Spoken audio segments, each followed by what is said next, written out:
Hold on to your popcorn, because what just went down didn't just rattle Hollywood, it yanked the rug out from under it. This isn't your usual celebrity drama or a messy breakup dressed up for clicks. What unfolded? Colder, heavier, and way more calculated. When Jaguar Wright went live, she didn't rant or lose it. She lit a slow-burning fuse. Purposefully, dropping names that made everyone pause mid-scroll. What she shared wasn't gossip. It was a backstage blueprint of an industry quietly containing chaos. According to Jaguar, this saga stretches far beyond a single fling or divorce.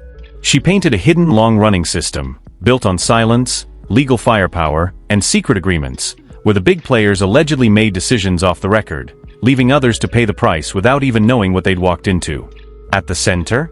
Teyana Taylor, not a bystander but a key player in a tightly controlled web of access, secrecy, and risk. Jaguar claimed this wasn't about love or messy scandals. It was about hidden consequences, about people entering situations blind to the stakes. And when red flags popped up.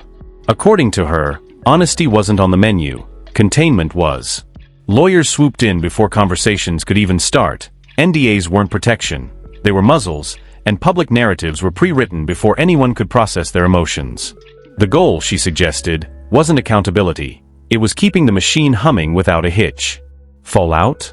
Swift, brutal, but almost invisible to the public. Relationships quietly ended. Projects dissolved without a peep.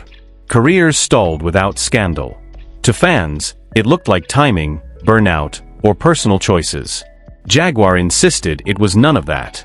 She pointed to Amon Shumpert as one of the first to sense something was off, not loudly, not publicly, but in subtle shifts, changes in demeanor, guarded chats, emotional distance where comfort once lived.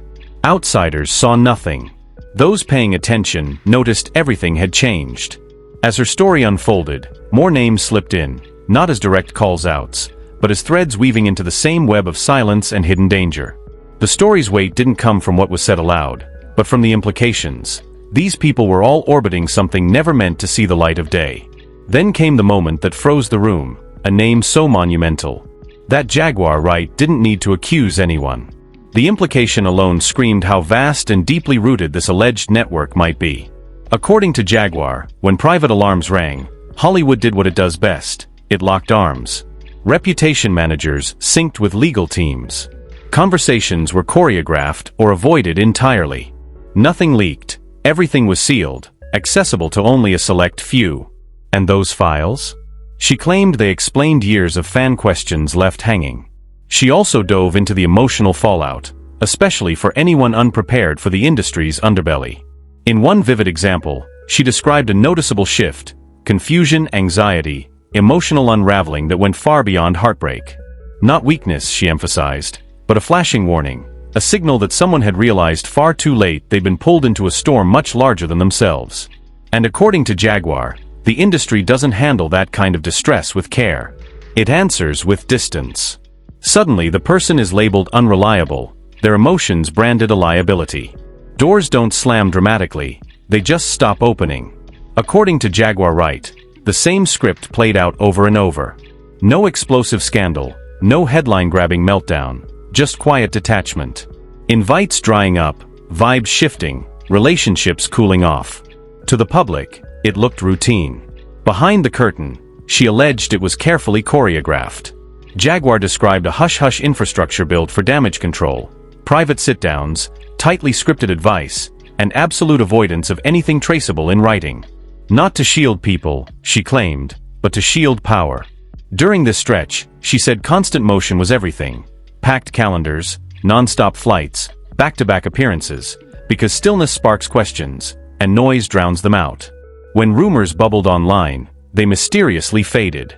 Blogs stalled. Reporters hesitated. Stories slipped into legal limbo and never resurfaced. She alleged access itself became a weapon. Speak up and you vanish. Push harder and your credibility erodes. Not through loud smears, but through subtle whispers and strategic distance. Guilt wasn't necessary. Proximity alone was risky. Jaguar Wright insisted she wasn't out to destroy lives. She said she spoke because lives were already damaged, emotionally splintered, while the machine rolled on untouched. In her view, Silence had crossed the line from strategy to something unethical. She framed it as a systemic breakdown, an industry willing to treat human fallout as acceptable collateral so long as the brand survives, where trust is quietly sacrificed to protect the illusion. As her live stream wrapped, she didn't threaten, she warned. More names exist, she claimed. More documents. More connections. What the public has seen is just the surface. This isn't mere gossip, she implied, it's a collapse of trust. And the most dangerous secrets aren't the ones that end careers. They're the ones that follow people home, reshape lives, and cause damage in silence. When the live ended, the story didn't. According to Jaguar Wright, the most unsettling part wasn't what reached the public, it was what slipped through unnoticed. She alleged that a leaked voice note from Teyana Taylor's inner circle surfaced on the dark web, and the audio alone was chilling. The recording, she claimed, captures raw panic in real time, raised voices, threats, fear spilling out uncontrollably. It doesn't sound like gossip or spin. It sounds like someone realizing the walls are closing in. In that recording, Teyana Taylor is reportedly heard exploding at a high-level executive, warning she'd burn everything down if her private health records or the list ever hit the press. Jaguar Wright framed it not as a breakdown, but as a declaration, a final stand from someone who had been used as a shield for a system that ran flawlessly until it didn't. The internet didn't just react, it detonated. Social media didn't light up, it imploded. Teyana Taylor and Jaguar Wright surged to the top of global trends as fans stitched together old footage, interviews, and seemingly harmless moments. Viewers scrutinized Teyana's sudden peace era, debating if it was real healing or a meticulously curated retreat. Clips from recent appearances circulated, with fans zooming in on her eyes, claiming she looked exhausted, shaken, like someone who hadn't slept in days. Comment sections erupted into war zones. Loyal fans dismissed Jaguar as attention-hungry, while others weren't convinced, especially after noticing Aaron Pierre's sudden social media disappearance. Tension spiked further when a cryptic message allegedly tied to Chris Brown's camp surfaced. "Don't put my name in that mess. I already paid for my silence once." That single line sent shockwaves. Behind the scenes, Jaguar claimed Hollywood went into lockdown. After Leonardo DiCaprio's name came up, she alleged 3 major agencies went into emergency mode, phones ringing non-stop, meetings behind closed doors, no statements, no denials, just vigilant silence. This wasn't a PR issue anymore, it was a legal storm. Whispers suggested the list Jaguar referenced carried signatures from untouchable men, figures so powerful they never imagined their names could be tied to a scandal this radioactive. According to Jaguar, as Teyana Taylor reportedly sequestered herself in her estate, calls poured in, not from fans, but from terrified power brokers overseas, all panicked over evidence. If Jaguar truly has what she claims, that leaked voice note wasn't even the climax. It wasn't the finale, it was the warning shot. Jaguar Wright alleged that the very next minute of that recording captures Teyana Taylor uttering a name so monumental it could rattle the entire music industry to its core. And once that name drops, silence. No yelling, no dramatic threats, just a pause so thick it practically screams. According to Jaguar, the live stream ending didn't mean the story was over. In her view, the real terror isn't what was revealed, it's what everyone already suspected but chose to ignore. She claimed that once private concerns surfaced, the industry didn't panic, it synchronized. Texts disappeared. Phone calls replaced receipts. Meetings occurred off the books. Advice was given verbally, never written down. This wasn't crisis management. She described it as a polished blueprint, activated whenever exposure threatens power. Jaguar Wright alleged certain individuals were subtly urged to step back just long enough for narratives to be rewritten. When questions popped up, tidy explanations were ready: burnout, exhaustion, scheduling conflicts, simple labels masking messy realities. Meanwhile, those at the center kept moving. According to her, Teyana Taylor stayed in relentless motion during the most delicate stretch, overlapping projects, flawless appearances, an image that never cracked. She suggested it wasn't ambition, it was defense. Stillness invites scrutiny. Momentum buries it. But behind that momentum, Jaguar claimed others were quietly unraveling.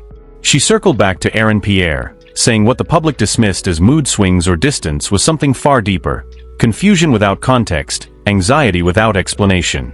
The kind of emotional strain Jaguar Wright described comes from being told not to ask questions, and only realizing too late why. When discomfort surfaced, according to her, it wasn't met with honesty, it was managed. Reactions were spun as instability. Concerns were labeled overreactions.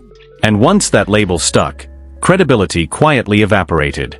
This discrediting, she emphasized, didn't happen loudly. It happened with precision, missed calls, delayed responses, opportunities disappearing without explanation.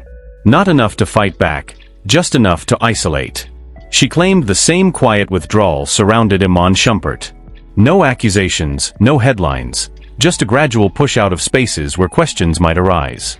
To fans, it looked like personal recalibration. Jaguar implied it was a protective perimeter forming, and that perimeter extended far beyond personal relationships. Collaborators were subtly warned, associates told to keep talks shallow. Anyone close enough to know something became a variable to control. Drake and Chris Brown, she said, weren't dragged into the spotlight by public incidents. They surfaced due to private overlaps, intersections never meant to meet transparency. In Jaguar Wright's telling, this wasn't chaos, it was choreography. She made one thing clear, the real problem was never a single action, but what followed, the quiet, the carefully coordinated absence of truth. And then she dropped Kanye West's name into the mix. According to Jaguar Wright, when someone already labeled unpredictable brushes against situations like this, the industry's reaction becomes razor-sharp, not out of concern for the person, but out of fear for the structure. Because unpredictability threatens control, and control is the currency. Controlled narratives are how reputations survive. Lose that grip, and the illusion starts to shake. She hinted that this is exactly why some voices get megaphones while others get muffled, why certain breakdowns are turned into public spectacles, dissected and monetized, while others are quietly handled behind velvet curtains. In her view, truth isn't what decides outcomes. Containment does. As she continued, Jaguar Wright zoomed out even further. This wasn't about individuals anymore, it was about systems. She described an invisible chain of command that activates the second power feels threatened. First the lawyers, then the publicists, then the reputation managers. Only after the storyline is sealed do emotions get acknowledged, and only if they're convenient. She went deep on NDAs, portraying them not just as legal documents but as psychological weapons. They don't just silence people, they isolate them. Once signed, individuals are left alone with experiences they legally can't share, not even with friends or family. According to Jaguar, that isolation is where the real damage happens. When people can't speak, they internalize. And what stays buried eventually fractures. She claimed journalists sensed something was off long before the public did. Tips rolled in. Questions were drafted. But stories stalled. Editors hesitated. Legal departments intervened. Push too hard, she said, and access disappears. Entire investigations quietly evaporated. Blogs went silent, not because leads dried up, but because doors were deliberately shut. Even the internet, a machine built on chaos, seemed to move on suspiciously fast. Jaguar Wright suggested that wasn't coincidence, it was influence. And as fragments continued leaking online, fans began spotting patterns that didn't sit right. Sudden breakups with zero explanation. Projects mysteriously frozen. Public figures vanishing right when they should have been celebrating career highs. Jaguar Wright insisted these weren't random plot twists, they were symptoms.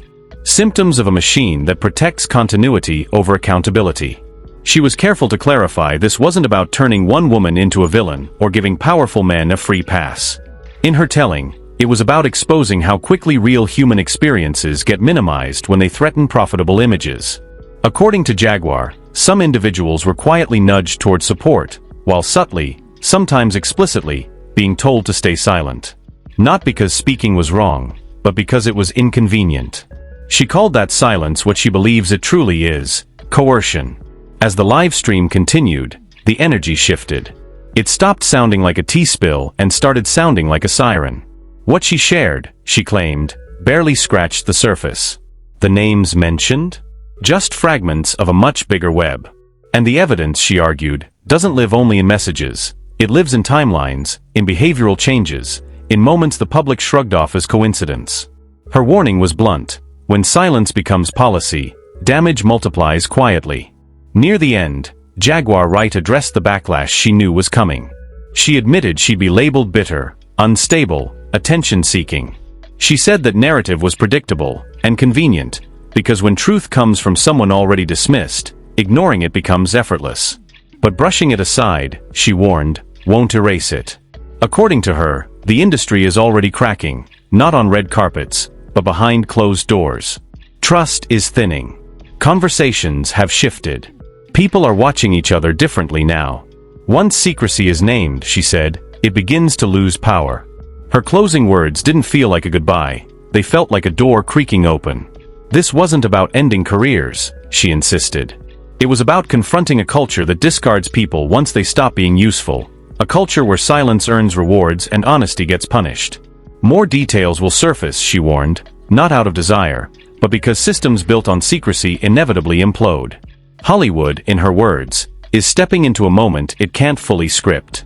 And the real devastation won't come from cancellations or headlines. It will come from realizing trust was traded away long before the public ever knew. Once that realization lands, no amount of PR polish can restore what's gone. Then came the line that sent chills through the industry. As Jaguar Wright wrapped up, a high-level Hollywood fixer was allegedly caught on a hot mic saying, "If Teyana Taylor finds out who leaked the PR files, nobody is safe." That single sentence echoed through every major label in town. Within hours, encrypted messages allegedly spilled from a burner account tied to a former assistant. And these texts didn't just whisper about the PR files. They detailed a full-blown cleanup mission, complete with a luxury hillside villa and a private security firm infamous for reputation extraction. According to those leaks, Aaron Pierre didn't simply walk away from the spotlight. He was escorted out of the narrative. Naturally, fans turned into detectives overnight, combing through his old posts and spotting what looked like a hidden help emoji tucked into the background of a video uploaded just 3 days before breakup rumors exploded. Suddenly, this wasn't distant drama. It felt personal. Insiders now claim Teyana Taylor isn't enraged at Jaguar Wright, but at whoever let those files slip. Word is she believes an A-list collaborator sacrificed her to save themselves, and she's already drafted a multi-million-dollar lawsuit in response. Hollywood is officially on edge. Paranoia is thick enough to taste. And one question keeps getting louder by the hour. What exactly is inside those files that pushed a titan to completely unravel?